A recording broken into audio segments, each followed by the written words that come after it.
Jim, first of all, can I start by formally welcoming you to Aberdeen Football Club as our new manager? So a very, very warm welcome from everybody. How's your first couple of days been? A chance to meet the players and also look around Cormac Park? Well, listen, it's been brilliant, to finally get in at Cormac Park. I'd never seen the facility before. I had watched some bits online and obviously seen pictures within the media, but I haven't actually had the pleasure of walking around it. And I was blown away by what I saw. It was actually better than what I anticipated.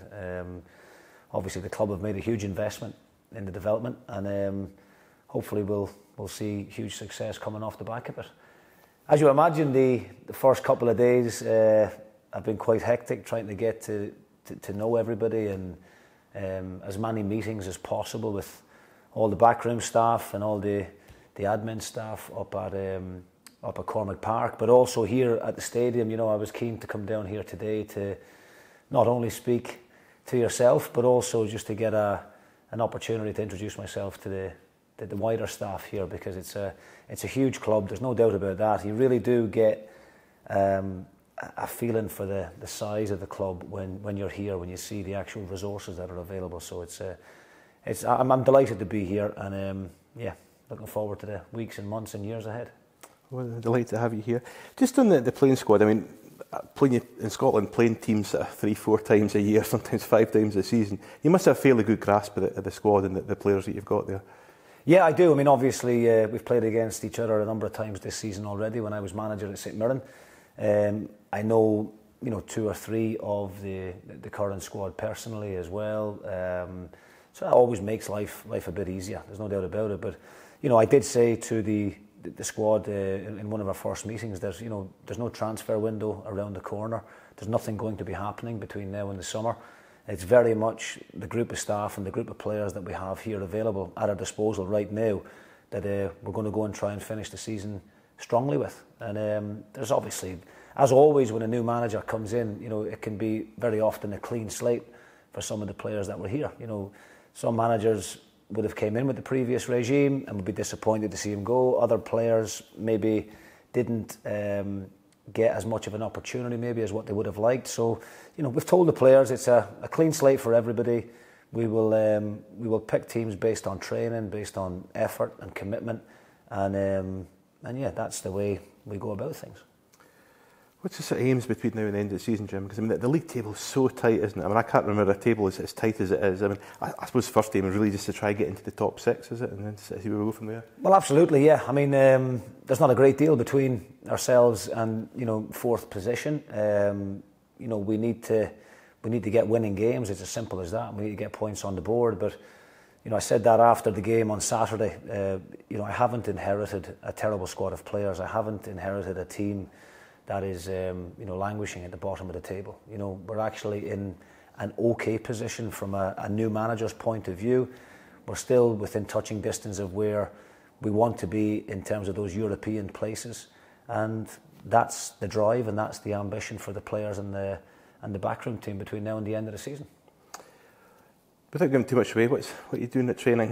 What's the main aims? I mean, Jim, your St Mirren teams are always very well organised, very well drilled sides. I mean, is that something that can be done quickly, or is that sort of get your message across takes longer? No, look, I mean, ideally, that's what pre-season is all about. You get 6 weeks with the players where there's no pressure on results. You're playing pre-season friendlies and you're learning from mistakes. Right now to get my ideas across, it takes hard work on the training pitch. It's as simple as that, and doing a bit of analysis with the players, looking back on things that maybe didn't go so well, prior to me coming in, and how can we make those necessary improvements going forward. But it's all about training. It's all about on the grass. That's where I enjoy my job the most, and then that's where I feel as if I'm at my best. And first and foremost, the team needs to be organised. We need to know exactly. We need the players to know exactly what their roles and responsibilities are in the team, both in and out of possession. There won't be a player that will go on the pitch not knowing what's expected of them. I spoke again, in the build-up to the game on Saturday. I want to see players who want to be here, who are willing to give the minimum requirement of 100% effort. I think to be fit nowadays and be able to run is just, it should be just a given, because they're professional athletes at the end of the day. The tactical side of the game, yes, does take time to work on, but we'll get there. It's not going to happen overnight, but we will be in a really good position come to the end of the week, and ready, I think, to go and face Dundee United. How much are you looking forward to that game? Really looking forward. Full crowd as well, Jim. It's going to be great, isn't it? It will be. It'll be amazing. Obviously there's a hell of a lot going on prior to the game with the build-up to, one of the greatest managers of all time and possibly the greatest British manager of all time.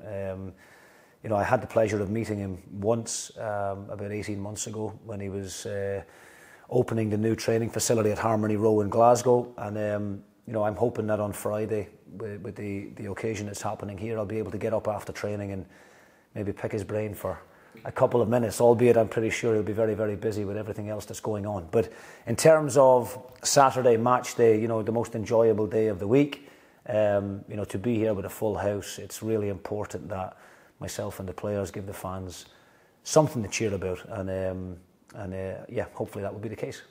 Jim, you talked about players who want to be here. Ross McCrory's just signed the new deal, which is great news for everybody, isn't it? I think Ross is, like you as a player, he's a winner, isn't he?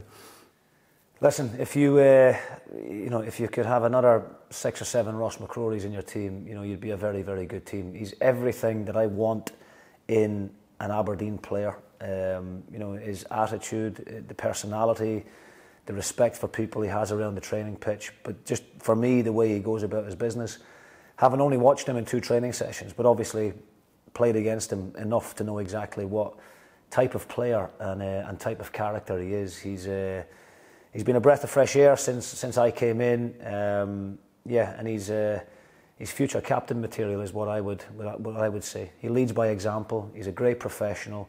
He'd run through a brick wall for you, and I think supporters love to see that in players. We all want technically great players and exciting players that are going to get us out of our seats and win games and be creative, but we love a player that has got passion and has got commitment and shows that he cares about the end result. And I'm just delighted. I can't take a great deal of credit for Ross signing the extension, because I wasn't involved in the negotiations at all. Stephen Gunn deserves all the credit for that. But the fact that Ross is signing on again for another couple of seasons will tell you what he thinks of the club. He obviously loves Aberdeen. He respects what we're trying to do. I've had a good conversation with him about the ambitions for the club, and I think our ambitions as a football club match the ambitions of his own, and we're very, very lucky to have him. Well, Jim, you were very much that type of player as well. It's quite interesting though. Once you stopped playing, were you always destined to become a manager, or was it always something you wanted to do? It was, yeah. It was something that I started taking my coaching badges when I was 20 years old, when I was down at Stockport County. And yeah, I just never stopped really from there on in. I'd done the B licence, the A licence, the Pro licence through the SFA. Always wanting to try and find new ways of doing things, and obviously did plenty of reading and try and get out to do some club visits as well in the off season, just to see how other managers do things. But all in all, for me, I think young managers and young coaches can sometimes overcomplicate football. It hasn't changed a great deal in the last 50 years. It's 11v11.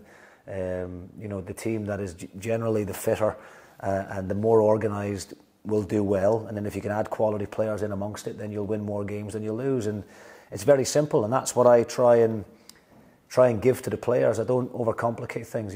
We try and simplify every training session. We try and keep the messages that we're giving them to a minimum, not want to give them information overload, not wanting to bore them to tears. I don't ever want the players to go out onto the pitch and be robotic. They have to be allowed to have that freedom to make good decisions at key moments in the games. But we will make sure that they're well aware of what's being asked of them. Who's been the biggest influence on you? Is it your managerial style, and is it just managers you've worked under? Do you learn something from everybody, all the managers you worked under? Yeah, look, I've been involved in professional football for 25 years. I moved away from Ireland when I was 15, over to Celtic, at 5 years there. But I could think of I could name pretty much every single coach that I've had from that moment in 1996 right up until my last coach at Alloa, who was Jack Ross, and when I decided to hang up my boots at 34-year-old. I think you have to try and take the good and bad from every situation. Sometimes you learn more from the ones that weren't very good in terms of man management and bits and pieces. But, you know, I think it's important that you don't try and copy anybody. You know, I think it's good to take bits and pieces from different individuals, but it's very, very important to me that I'm my own man and that I make my own decisions, and that I can look in the mirror at the end of the day and live and die by them, knowing that that was the way that I wanted to go, and whether I get it right or whether I get it wrong, I can be honest enough with myself to know the reasons behind the decisions that I made. You spoke on Saturday about the history of the club and the importance of doing well in the cup competitions, and if you sit in the boardroom, you're reminded of all the cup wins. Just, I mean, you obviously won the League Cup with St Mirren, so you know what to do as a player. Just also as a manager, though, when you had a couple of semi-final defeats, I mean, how much did you learn from those experiences? Yeah, I mean, look, it was great last season to get to the 2 semi-finals. It was something that, you know, obviously St Mirren, I don't think I've ever done before. But, you know, we here at Aberdeen want to be getting that far consistently at a minimum. You know, now obviously we don't want to go out in the semi-final. We want to go all the way and get to the final and give ourselves a chance of winning a trophy. But for me, for a club of this size, with the resources that's available to it, you know, getting to cup semi-finals year on year should be a main kind of a given, if you like. You know, and I'm not saying it's going to be easy. You know, in cup competitions, there's one-off games, big decisions at key moments can cost you. But I think that needs to be the message to the players and the message to the supporters as well. You know, at every club I've been at up to now, in terms of, you know, the 2.5 years at Alloa, the 2.5 years at St Mirren, I've always exceeded expectations. I don't think getting to a semi-final with Aberdeen is exceeding expectations. I think that's what's required as a minimum. I think we need to be aspiring to be trying to win a trophy every 3-4 years if possible. It's not going to be easy again, because Celtic, Rangers, Hearts, Hibs, Dundee United, all these other big clubs out there will have the same aspirations. But, you know, I'm not trying to sit here and promise the supporters that's what we're going to do, because nobody can do that. But I can assure them that's where our mind is at. You know, we're not satisfied going out in the group stages of the League Cup. We're not satisfied in just getting to a quarter-final of the Scottish Cup. We're not satisfied with just making top 6. All of those things were okay for my previous club, but now it's a step up again. The expectations are higher, and we need to recruit players that are able to handle that level of expectation. I always find that's the biggest thing about the big clubs, is that the players that are playing are the right type of characters. Because to play here, you know, next Saturday with a full house, you know, when things aren't going well, you know about it. But when things are going well, the players feed off it, and we need to have those types of characters that are able to handle those level of expectations. It's quite interesting. You talk about the character, Jim.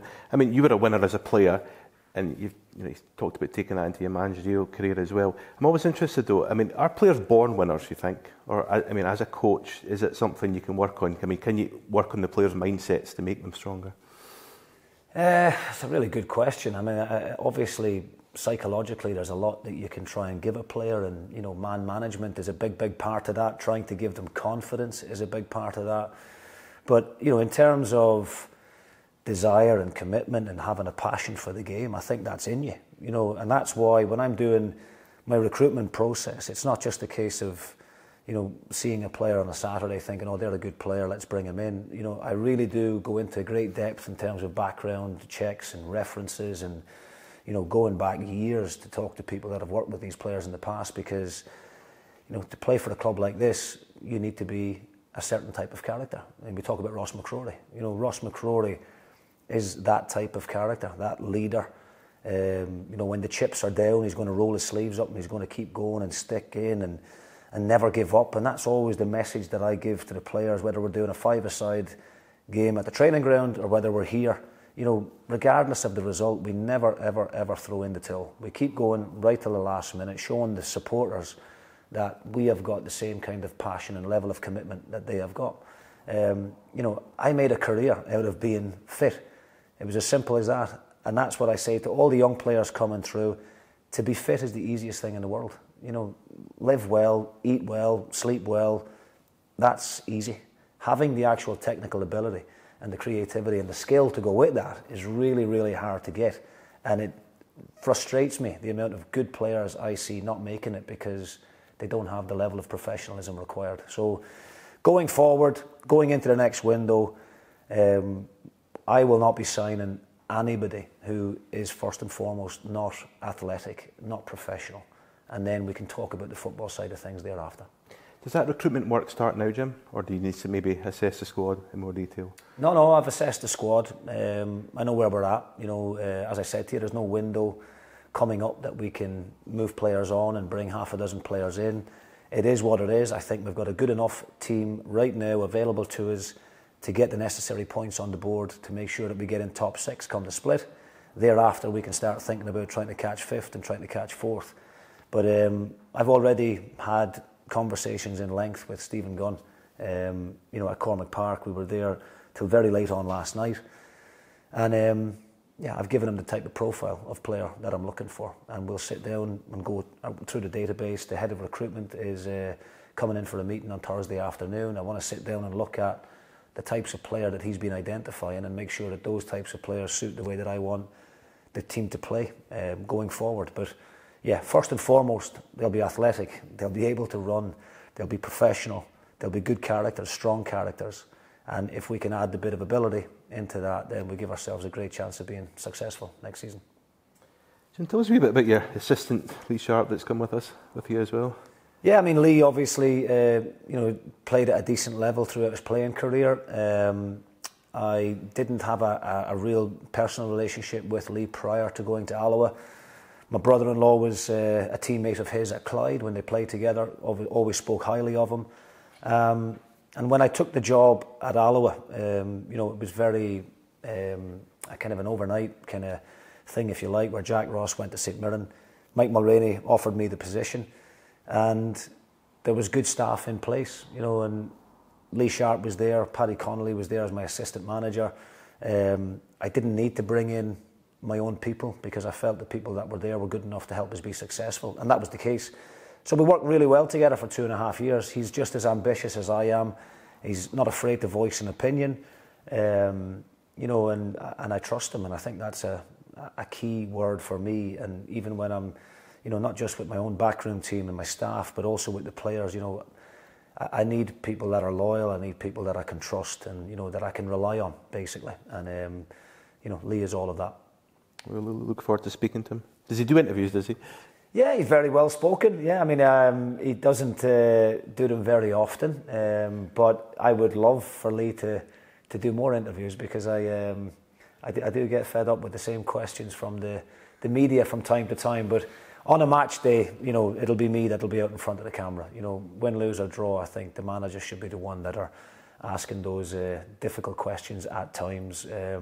But Lee is certainly open to helping you guys on RedTV and giving the fans an insight into his type of personality as well. We look forward to speaking to him. Jim, just finally, the supporters, I mean, they've been very impressed with your interview so far. I mean, are you aware of the support you've had from them? And just, I mean, what would your message to the fans be? Well, I don't have any social media accounts. It's not something that I've ever caught on to be honest with you. I'm quite a private guy. I am very much a family man. When I go home from football, it's about my wife and my 3 children, and that's pretty much it. I do have some friends, I must admit, that I like to socialise with from time to time, but the social media thing just doesn't do it for me. But I have, my wife certainly makes up for me not being on it, and she's very quick to tell me about the great response that we've had from Aberdeen. Obviously, the media team here have been keeping me posted on terms of the reaction, and it's been great. Just walking out onto the pitch at Motherwell on Saturday, and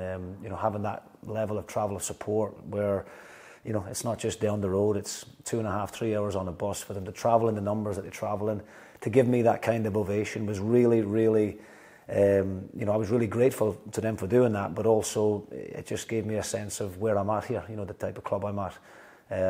They used to give me an awfully hard time here when I played against them, but I think they knew that all I wanted to do was win, and the support up to now has been outstanding. All I can guarantee them is the way that I played against them and went about my business on the park, wholehearted, 100% committed. is the way that hopefully all of my Aberdeen players will play against the opposition in the weeks and months to go. And I think if the fans see that as a minimum, then they'll get right behind the team. I think most opposition fans, Jim, probably give you a wee bit of stick, did they? Well, I was always worried because there was only really one club, maybe two clubs in Scotland that I thought I had a chance of getting a position at, because any time positions became available, I knew that, you know, I never really got a great reaction when I went there. But I do think that the reaction I got from opposition fans was meant in the right way, if you like. You know, they hated me playing against that team because they knew that I wasn't going to be, you know, I wasn't going to give them an easy time. And that's what I want from our Aberdeen team going forward. Never, ever give the opposition an easy time.